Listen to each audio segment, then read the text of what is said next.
ഇന്ന് ഉച്ചഭക്ഷണം എന്താണെന്ന് വെച്ചാൽ ഓലനായിരുന്നു. ഈ ഓലൻ സ്പെഷ്യൽ എന്താണെന്ന് വെച്ചാൽ ഇവിടുത്തെ അമ്മാമ്മ വെച്ചിരുന്ന പോലെ കേട്ടോ വെച്ചിരിക്കുന്നത്. അപ്പോൾ അതിൽ നൈസായിട്ട് നമ്മുടെ കുമ്പളങ്ങ അരിഞ്ഞിട്ടുണ്ട്, പച്ചമുളക് ഇട്ടിട്ടുണ്ട്, അതിലേക്ക് കുറച്ച് മുളക് പൊടി, മഞ്ഞൾപ്പൊടി, ഉപ്പ്, ഒരു സവോള, ചെറിയ സവോള എന്നിവ എടുത്തിട്ട് കുറച്ച് ഉപ്പിട്ടിട്ട് വേവിക്കുക കേട്ടോ. രണ്ടാം പാൽ ഒഴിച്ചിട്ടുണ്ട് ഇതിലേക്ക്. തേങ്ങാപ്പാലാണ് കേട്ടോ ഇതിൻ്റെ മെയിൻ ഇൻഗ്രീഡിയൻറ്റ്. പിന്നെ ഇതിലേക്ക് ഇതേ തെമ്പാൽ ചുറ്റിച്ചൊഴിക്കുന്നുണ്ട്. നമ്മൾ തേങ്ങാപ്പാലൊക്കെ എത്ര യൂസ് ചെയ്യണോ അത്രയും ടേസ്റ്റാണത്. തേങ്ങാപ്പാൽ ചുറ്റിച്ച് കഴിഞ്ഞാൽ പിന്നെ അതിലേക്ക് ഒരു നുള്ള് ഗരം മസാല പൊടി ഇടുന്നുണ്ട്. പിന്നെ ലാസ്റ്റ് നമ്മുടെ ചുവന്നുള്ളിയും അതുപോലെ കറിവേപ്പിലയും വെളിച്ചെണ്ണയിൽ താളിച്ചിട്ട് ഒഴിച്ച് കഴിഞ്ഞാൽ നമ്മുടെ ഓലൻ റെഡിയായി. അമ്മാമ്മ സ്പെഷ്യൽ ഓലനാണിത്.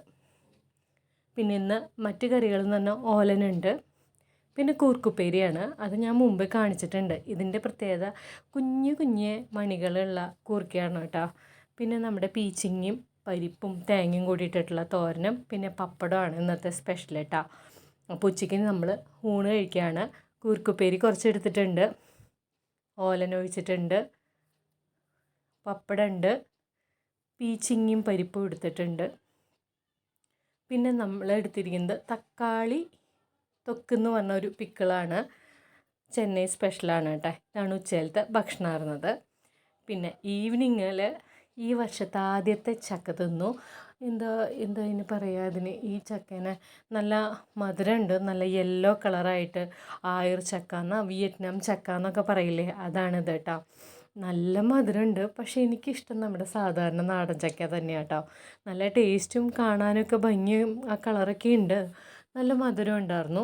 പക്ഷേ കഴിക്കാൻ കൊള്ളാം. പക്ഷെ നമ്മുടെ ആ ചക്കയുടെ അത്ര വരില്ല. നാടൻ ചക്കയില്ലേ, അതിൻ്റെ ടേസ്റ്റ് ഒന്ന് വേറെ തന്നെയാണ്. എന്നാലും ആദ്യമായിട്ട് ചക്ക കിട്ടുമ്പോൾ പറയണ്ട, നല്ല മധുരം ഉണ്ടായിരുന്നു കേട്ടോ ചക്കയ്ക്ക്.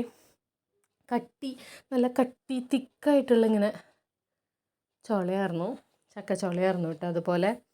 അപ്പം ഞാനൊരു ചക്ക കഴിക്കുകയാണ്. പിന്നെ ഈവനിങ്ങിൽ പിന്നെ കഴിച്ചത് നമ്മുടെ കപ്പയും പിന്നെ ഒരു അച്ചാറാണ് കഴിച്ചത്. അത് പിരണ്ടി എന്ന് പറഞ്ഞ ഒരു അച്ചാറും കൂട്ടിയിട്ട് കപ്പയും കഴിച്ചു കേട്ടോ.